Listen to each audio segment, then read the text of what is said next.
ልጆች ስልክ ላይ በሚያዩቸው ፈጣን ምስሎችና ጌሞች ምክንያት አእምሮስ ምን እየተካሄደ እንደሆነ ያውቃሉ? ብዙዎቻችን ለጥቂት ደቂቃዎች እረፍት ለማግኘት ስልካችንን ለልጆቻችን እንሰጣለን። ነገር ግን ይህ ዲጂታል ሞግዚት በልጁ የረጅም ጊዜ እድገት ላይ የሚያስከትለው ጉዳት ሳይንሳዊ በሆነ መንገድ ሲታይ እጅግ አስደንጋጭ ነው።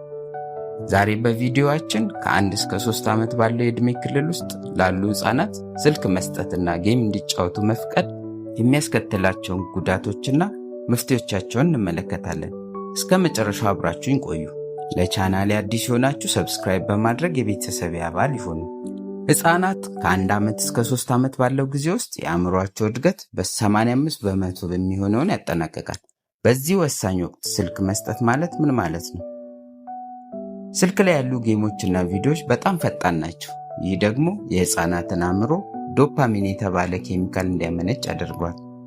ይህ ኬሚካል ደስታን የሚሰጥ ቢሆንም ሕፃኑ ስልኩን ሲተው መደበኛ ዓለም አሰልቺና ቀርፋፋ ይሆንበታል። ይህም ለከፍተኛ ንዴትና ለትኩረት ማጣት ይዳርጋቸዋል።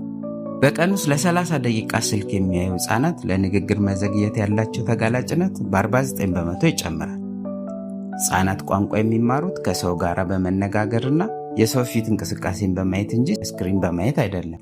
ለረጅም ሰዓት ስክሪን ማየት የሕፃናትን አይን ጡንቻ ያደክማል። በተጨማሪም አንገታቸውን ደፍተው ስለሚቀመጡ የአከርካሪ አጥንት ቅርጽ መበላሸትና ከመጠን ያለፈ ውፍረት ወይም ኦቤሲቲ ያጋጥማቸዋል። ከ1 እስከ 3 ዓመት ያለው ዕድሜ ለሰው ልጅ አእምሮ እድገት እጅግ ወሳኝ ጊዜ ነው። በዚህ ወቅት ሕፃናት በሰከንድ ውስጥ እስከ 1 ሚሊዮን የሚደርሱ አዳዲስ የነርቭ ግንኙነቶችን ይፈጥራሉ። አእምሮአቸው እንደ ስፖንጅ ሁሉንም ነገር የሚመጥበት ወቅት ነው። የሰው ልጅ አእምሮ የሚያድገው በይነ ተገናኝ ወይም ኢንተራክቲቭ በሆኑ እንቅስቃሴዎች ነው። ስልክ ግን አንድ አቅጣጫዊ ነው።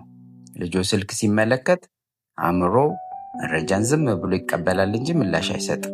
ይህ ደግሞ አእምሮ በተፈጥሮ ሊያከናውናቸው የሚገቡ እንደ ማሰብ፣ ችግር መፍታትና ስሜትን መቆጣጠር ያሉ ክፍሎችን እድገት ያቆጭጫቸዋል። አንዳንድ ጥናቶች እንደሚያሳዩት በቀን ከ1 ሰዓት በላይ ስክሪን የሚያዩ ሕፃናት የአንጎላቸው ነጭ ክፍል መመናመንን ያሳያል። ይህም የማስታወስ ችሎታውን በቀጥታ ይጎዳል።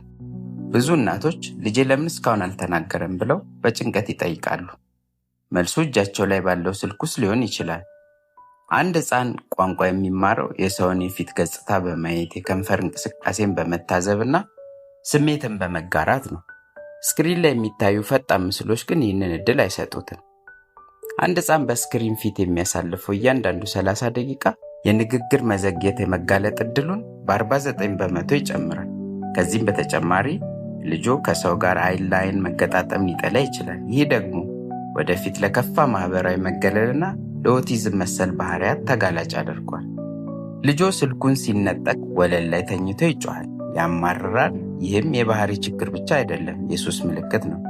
ስልክ ላይ ያሉ ፈጣን ምስሎችና ድምፆች በአንጎል ውስጥ ዶፓሚን የተባለ የደስታ ሆርሞን በከፍተኛ ሁኔታ እንዲረጭ ያደርጋል። ልክ እንደ አዋቂ የዕፅ ሱሰኛ የልጁ አእምሮ በዛ ደስታ ይጥለቀለቃል። ስልኩ ሲወሰድ ግን አእምሮ ባዶነት ይሰማዋል። ይህም ለከፍተኛ ንዴት፣ ለእንቅልፍ መዛባትና ለትኩረት ማጣት ይዳርገዋል። ይህ በልጅነት የሚጀምር የዲጂታል ሱስ ወደፊት በትምህርታቸው ላይ ትኩረት እንዳይኖራቸው ትልቅ እንቅፋት ይሆናል። ታዲያ ምን እናድርግ? ስልኩን ሙሉ በሙሉ መከልከል ይቻላል?